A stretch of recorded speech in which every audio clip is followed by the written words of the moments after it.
Hussein, thank you ever so much for joining our podcast today.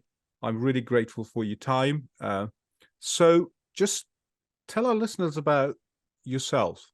Who you are, what you do, when you arrived in Indonesia. Thank you so much, Rohit. I am so grateful for this opportunity, not just for speaking here, just for having my voice and other refugees' voice here. And we have never had this uh, telling our stories through this format before. Well, my name is Hussain Shah Rezai. People can call me Hussein. I'm an Afghan refugee living in Indonesia. I've been living here since 2014, almost 10 years ago. It's now it is 9 years and 2 or 3 months.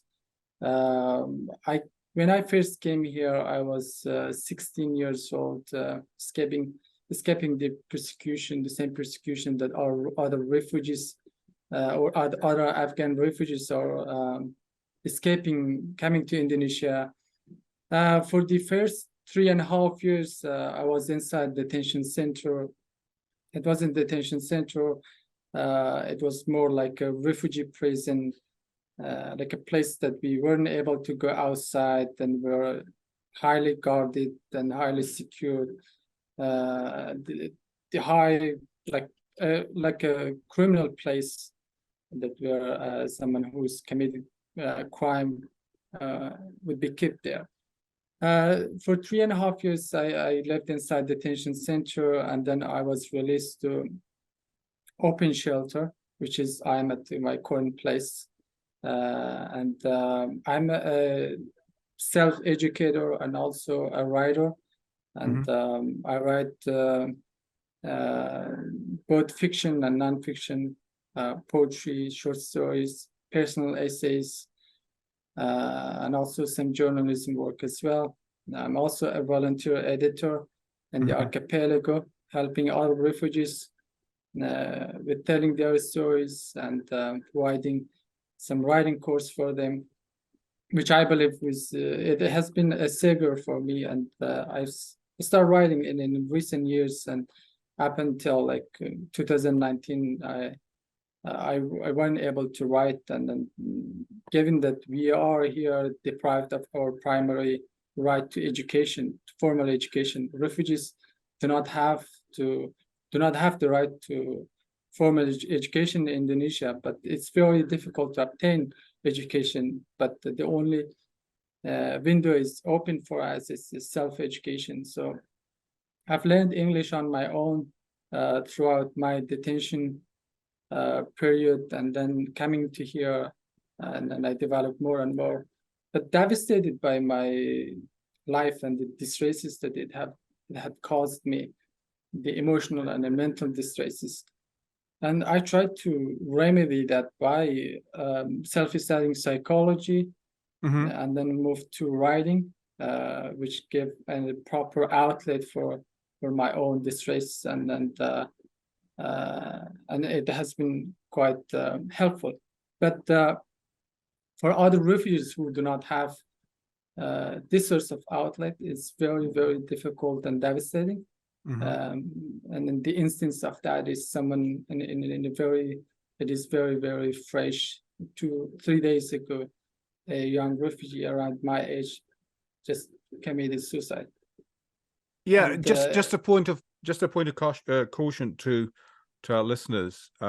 This episode is the stories of people who are going through unimaginable horror and tragedy, and inevitably many of them suffer from all sorts of mental health distresses.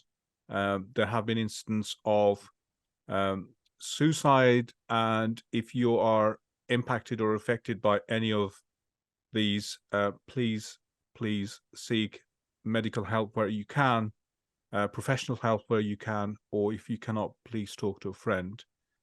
So just wanted to put that out there.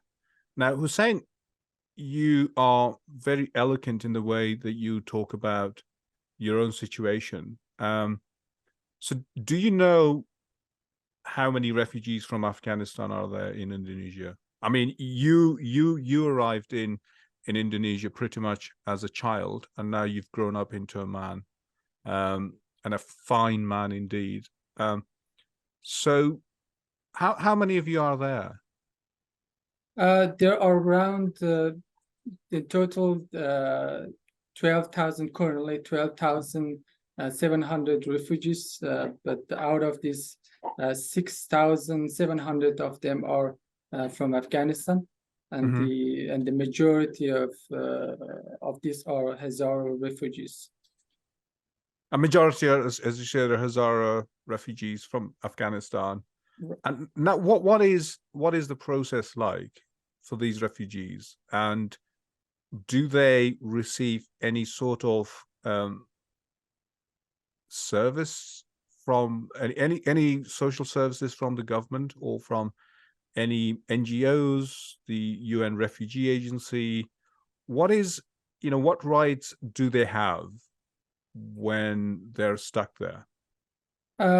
Well, the service, given that the Indonesian government is not a sanctuary, a signatory to the UN Refugee Convention, and they do not provide any right for refugees, and that has been their excuse for not giving it.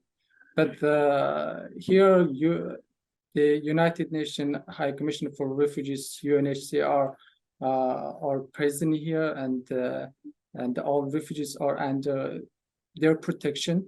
And as well as IOM is also present here, which covers almost half of refugees' living costs as well. And around 7,000 or 8,000 of refugees are under IOM financial assistance, including the providing shelter and for medical care, and also monthly allowance. But half of the refugees receive they are not under IOM support, but occasionally receive UNHCR support, which isn't by law. Like it doesn't mandate it every month, so they do it whenever it is available. But other than that, those refugees are surviving on themselves. They also do not have the right to work here in Indonesia. Some do, and there are families as well, right? And the majority of these refugees are single male refugees. Out of the 100, this 70% of refugees are male, and then the vast majority of them are single male, which have left their families behind back in their country, and mostly in Afghanistan. But as you said, you arrived in Indonesia in 2014, right? So you arrived in 2014, and you applied for asylum through the UNHCR agency. And why is it taking so long? That's the question that we do not know the answer, and then there has been many factors play at that. Given that the difficulties or the devastating or the direness of our situation, and there has been a proper response from UN to our situation, and they have their their primary responsibility is provide this protection, but we do not know. It is whenever we ask, for instance, you from UNHCR, why there's a slow process for resettlement to another country, and they always tell that you cannot do much. It depends on the resettlement countries that doesn't provide enough resettlement for refugees here or refugees living in other places. Australia has a very big role in the situation of refugees in Indonesia. and there might be some politic involved, some which is quite obscure, and because refugees in Indonesia has some sort of indirect effect of Australia's anti-migration policy, which when they banned the sea route in 2013, and they promised that they wanted to resettle, do not come through sea, and we want to resettle you through UNHCR. And UNHCR were preaching the same thing: do not go by sea, do not kill yourself in the sea. We're going to resettle you through legal route, which is through UNHCR. And the refugees still from very same year, 2013 up until now, are still hoping or still waiting for resettlement, for a resettlement opportunity. And there's a very, very small window of resettlement opportunities available for refugees in Indonesia. And then that has been very difficult for us. And do people still attempt to get to Australia through by sea? No, not at all. There are refugees who are from other places like Bangladesh or some other countries or Myanmar, who attempted by sea, but not from Indonesia, from other places like from Malaysia or from Bangladesh itself, but not from here. And the refugees who have been living here, they haven't attempted. There hasn't been a clear attempt of going through sea route. And what is the Indonesian government's attitude? I mean, do they talk about your plight? Is it a political issue in Indonesian politics? Do Indonesian media pay any attention to people? I mean, we have seen pictures and videos of refugees sleeping in the streets in small tents, and they get flooded, and it's unimaginable for people to who've not experienced that to put themselves in those kind of situation where, for in your case, in many other people's cases, you've been there for over a decade without any light at the end of the tunnel. Is that the way to characterize it? Yeah, exactly. I mean, the Indonesian government response is the one word we can call it is indifference, and they do not pay attention at all. It's that has been like you might have heard the news about the treatment of Afghan refugees living in Iran or Pakistan. They have a very harsh response, and then they are sending back to Afghanistan, and that's sometimes a better response than not responding at all to circumstances like this one, where refugees are feeling very helpless to their own situation. Now, even if many refugees are requesting to go back to Afghanistan, and they cannot go, and UNICEF or IOM is not sending them back. So Indonesian response is very, very indifferent. They do not. It is not because there are not many refugees, and Indonesia itself is a very big country, and it doesn't cause any stir inside the Indonesian society. Despite that, refugees, around 3,000 or 4,000 refugees who are living in the surrounding cities, not in Jakarta, but in surrounding city.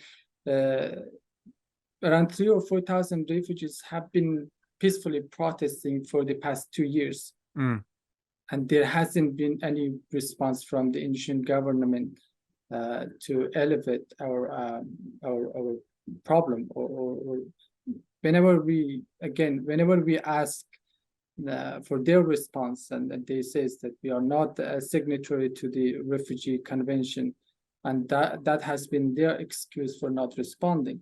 And of course, there's they have a moral obligation, a humanitarian obligation, and this is, I'd call it, the catastrophe that is unfolding on their soul, and it poses some responsibility, but we don't see that.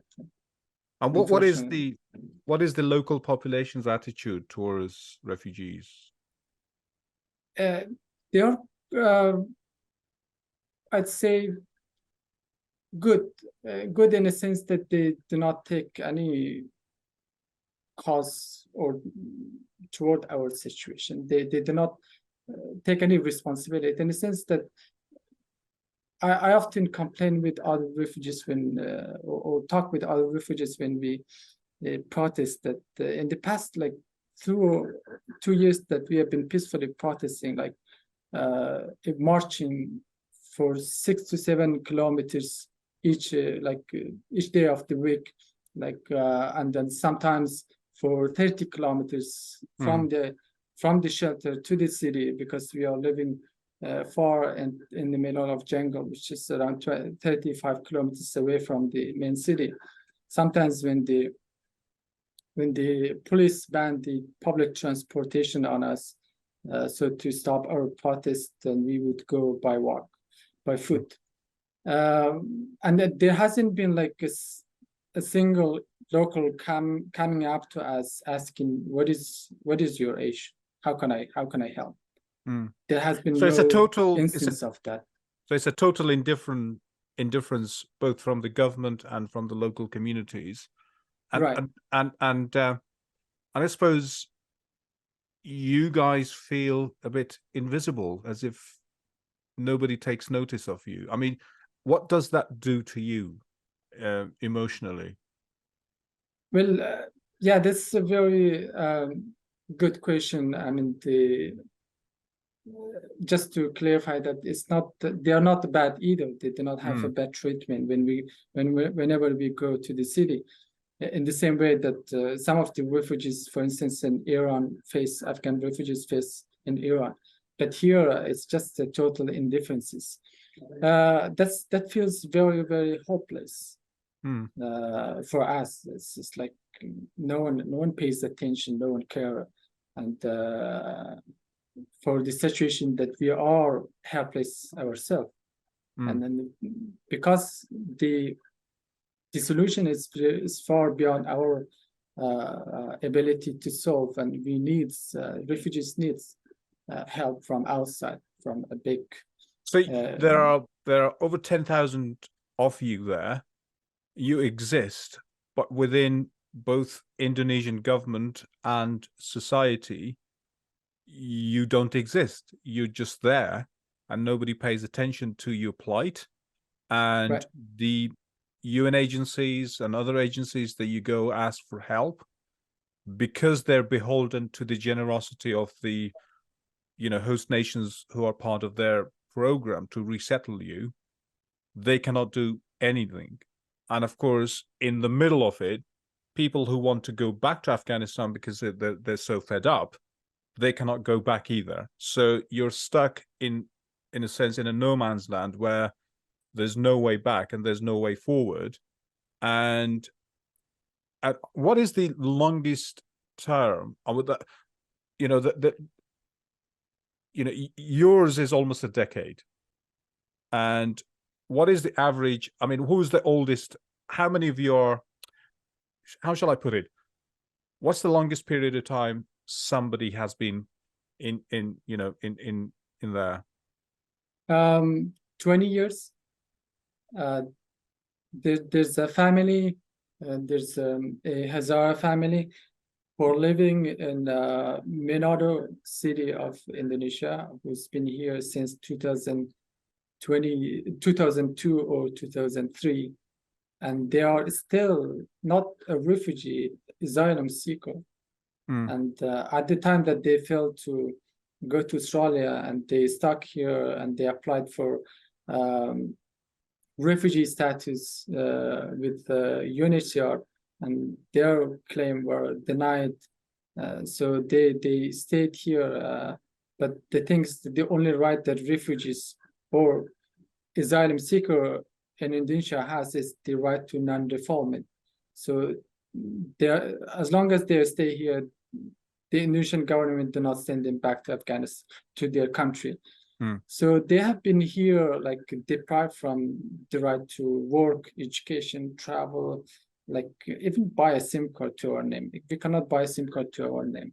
So it's like we have absolutely, there's no right that other that an Indonesian has and we do not have. So and what about no such? And you mentioned, you did not have the right to education or the right to work. But what about children? Do they get to school? I mean, do they have some sort of rights to get an education, or they fall in the same category as you guys? They were falling in the same category as we were up until 2019, where Indonesian government, with the help of UNHCR, tried to give some right, like a semi-right, which is like they are providing the education, but they do not provide the credential of the education. So they were telling us at the time that, okay, this credential would they provide some certificate that would help them, but they do not give the credential of going to school or finishing the school. So for children, I mean, they are suffering the same thing in a sense that they have some semi-right to go to public school. And just fill me into how's day-to-day life like? Day-to-day life, like here in the shelter that I'm living, for me it is quite different. I'm trying to quite self-determined to pursue self-education. That has been a savior for me here. But for other refugees, you wake up, you sleep like around 4 or 5 p.m. Because you do not have a normal day ahead of you to do certain things that is required from you to do. So you sleep at 4 or 5 p.m. and then wake up at around 2 or 3 p.m. sometimes if you go to sleep. And then in the afternoon you go for a walk, and if not for that, you stay at your room, play some game, because there's nothing to fill your time, and then play video game and watch, wandering on social media, and then have some food for lunch or something, and then there's the dinner, and then at night there's something psychologically, like when you wake up at 3 or 4 p.m. in the afternoon, in a way you are you're cheating with the flow of time. It's like you're already finished the day, and the hours after 3 or 4 p.m. it goes faster than early in the morning, because you have a full day ahead of you with nothing to do. Like, so it's a kind of you're tricking yourself into making time pass a bit quicker than you would otherwise, because there's no prospect that tomorrow is going to be different to what it is today, and months and months pass without anything happening. But what we one of the great tragedies of people stuck there is the physical and mental toll it's taken on those refugees. And we've had numerous cases of people taking their own lives. As I mentioned, listeners are affected by it. If they are affected by it, please do seek help. And it's such a difficult subject, but it's important that we talk about, because 3 days ago, we're recording this on Thursday, 3 days ago, a young man, you look at his pictures, handsome, good looking. He took his own life after a decade of being stuck there. And he's not the only one. There are people I know, there are people who came from the same village as I did, young boys. So, a few years ago, when I left Afghanistan, he was not even born. But only 2 years ago, he took his own life in Indonesia. And we get stories after stories after stories of people going through, unimaginable horror of being stuck there with no prospects.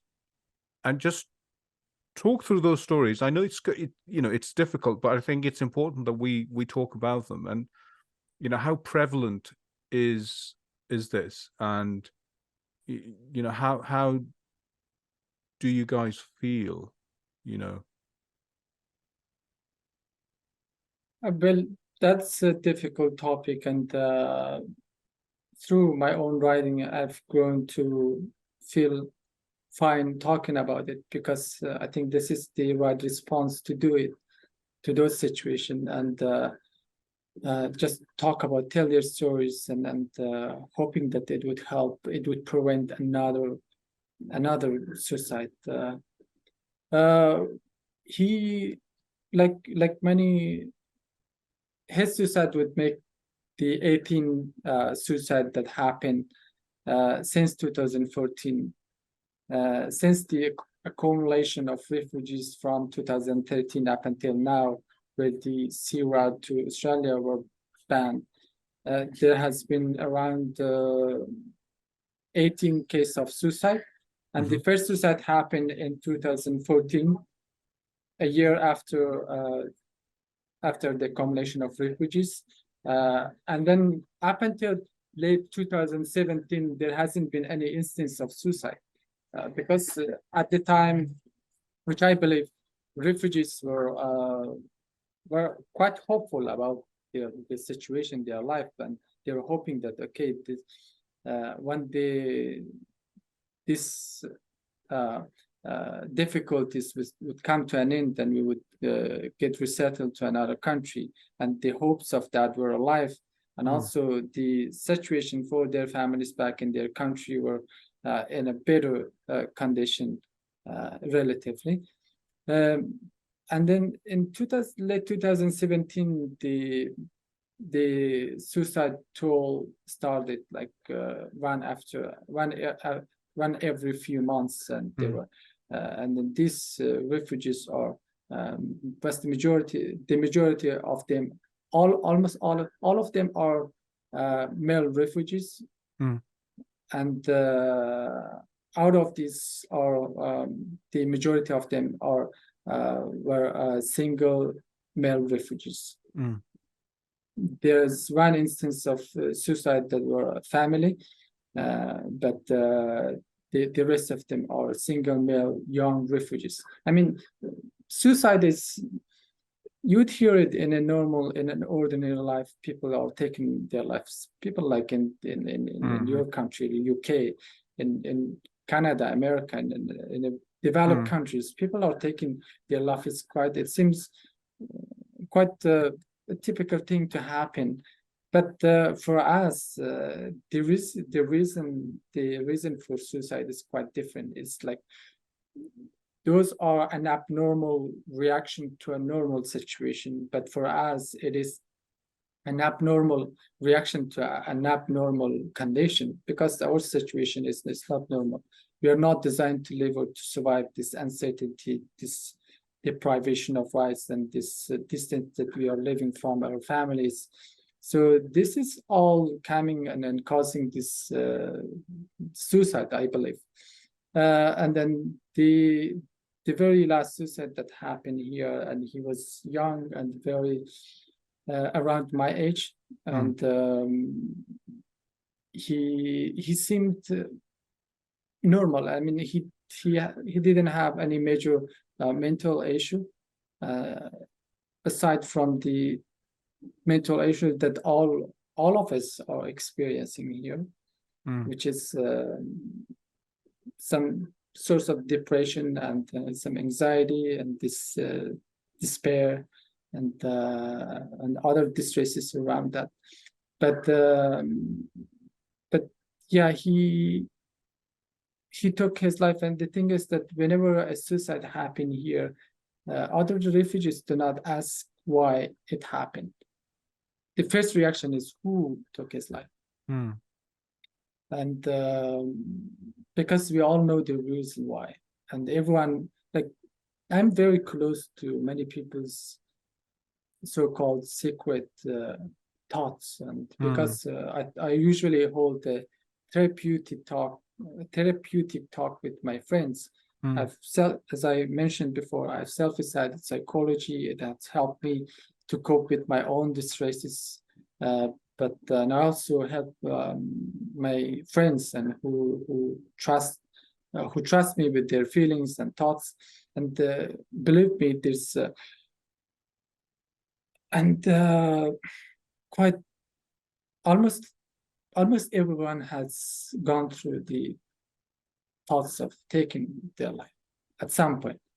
And if there's not enough reason to prevent it, and they're gonna it actualizes itself. And sometimes the things that prevent refugees, and for me it is like it's not why not, it's not why, it's why not take your life. The question is why not take your life? Because there's always enough here, there's enough reason to do it. And if you are hoping for something that is not coming for 10 years, you stop hoping for it. And people grow, and it grew into a very scary thoughts of taking your life. And whenever someone who dare to do it, it really affects other refugees around them, especially their roommates. The last instance, the previous suicide that happened here in this accommodation, in the shelter 2 years ago, 3 of his roommates still take psychiatric medication. And it's very, very difficult on their roommates, and also on the rest of the so how many people are in your shelter? It's around 350. And how many of them do you think suffer from mental health issues, anxiety, depression? I think it varies, but I think all of us at some level suffer from it, because as I said before, it is a default reaction to have anxiety toward our situation. It's like it's not something abnormal about it. If you do not have. And what gives people hope, and what is it that keep you going? Not just you, but this 12,000 community of people. What is it that keep you going? There's some different reason, and that gives us hope. One thing is one of that is the responsibility that some of us feel toward our families who are left behind, and their lives is tied into our lives, and if we take our lives, they are it causes greater tragedy. So many refugees who are like having children back in Afghanistan, wife and father and mother, brother and sister back in Afghanistan. Because I'm telling this because referring it to Afghan refugees, because the majority of suicide, out of 17 of them were Afghan refugees. Out of 18 suicides, 17 of them were Afghan refugees. So, and responsibility toward their families plays a big role that keeps us alive. It causes greater suffering as well, greater pain, but at the same time it ties our life. If you do not have something to live here at your current circumstances, but you have something to live, or there's some people are dependent on you to live. Other than that, there has been sort of reduction of suicide in the past 2 years, and compared to in 2020 or 2019, and that is because the reduction of uncertainty that UNHCR tried to change their resettlement policy. So what I mean by that is UNHCR previously, UNHCR has a policy to give resettlement opportunity for those who are vulnerable. And there are a very small window of resettlement opportunities, and they were giving for the most vulnerable refugees, who includes children, women, elderly, some people who are sick or disabled. But because the resettlement window is very, very narrow, and it only comes for those people, and that leaves out the single male healthy refugees. So because, as I mentioned before, and it has been a very devastating effect on single male refugees, because they make the most suicide, and also those who are attempting suicide, not to forget that. And UNHCR has changed that, and now there are resettling refugees, adding another criteria to their resettlement policy, which is those who came early. For instance, at length of their time staying here, they are prioritized for resettlement. So that has reduced some certainty around when you would get the opportunity for resettlement, but that doesn't give the exact time. For instance, if you came in 2013 and you are more likely to get resettled, that only changed in the past 2 years. I believe that has also caused, give refugees some hope. We didn't, many refugees needed that. But other than that, there were some other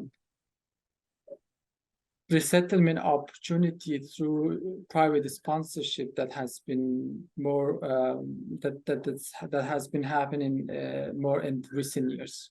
That also gives another pathway for refugees to resettle. And what else gives us hope? And also the peaceful protest that I mentioned earlier, this also gave us, at least it gives an outlet from the distresses or the distresses that were accumulated for the past 10 years or so. It gives an outlet to speak it out, or to shout it out. So this also reduce the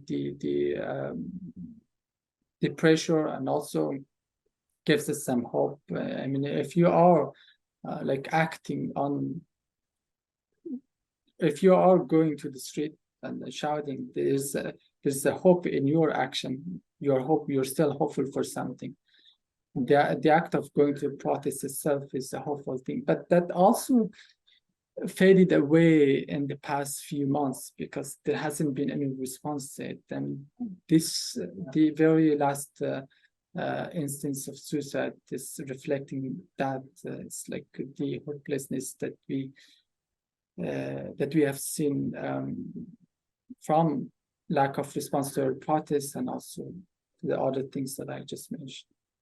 And is there a system set up that gives you updates on your situation? I mean, do they have a portal where you can go and check, I am 900th in the line, or I'm the 10,000 in Oh, in the no, line, and there is not at absolutely all. no communications as to where your status is. It's just a complete and utter limbo that you don't know where you are in the queue, if there is a queue. Yeah, there's no such a thing. It's like that would help a lot for refugees. The thing is that you wake up for the next day to receive a news, and then the next day comes and it adds to another like 8, 9 to 10 years that hasn't come. That news hasn't come. So it is a sheer limbo, and that has been quite hard on many refugees. But I really hope, and thank you so much for for talking to me today, and I really hope that something moves, and something moves quickly, for you and for all of you who are stuck there. And I am so grateful to talk to you. You're a very fine young man, very articulate. I'm sure any country that takes you, gives you, that gives, resettle you, will gain a clever, articulate, and yeah, and they'll be better off with you. And I really hope that it happens very soon. And Hussain, thank you so much for talking to me.